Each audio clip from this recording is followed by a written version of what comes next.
Hi, this is Francis from Easel, and today we're going to do a really quick video on an Easel feature that I think is really great and really useful, and that is select by cut type. And so here I have a project that's got a bunch of different cut types, let's say I want to select my drill holes so I can change the depth of them all at once. To do that, I can click on Edit and select by cut type, and you'll see this window that pops up, and there's four different types.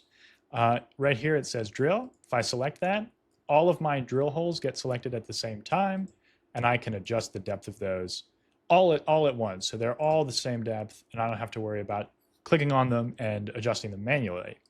Similarly, I can click on Edit and select by cut type and fill, and this is going to select everything that's set to clear out a pocket. And now I can adjust the cut depth for all of that. I can also just identify what's set to clear out a pocket. Maybe I want to change something. And so instead of clear out a pocket, it's maybe cut on shape path. This is a really great way to do that.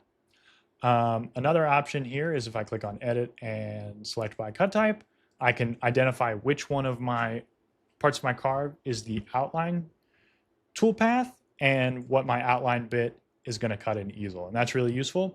And then the final one is edit, select by cut type, and measurement. And this is going to select any measurements I have, and this allows me to adjust a measurement or just kind of identify lines that might be on my design but not get carved. And that's just a little bit more about selecting by cut type in Easel. Have a wonderful day.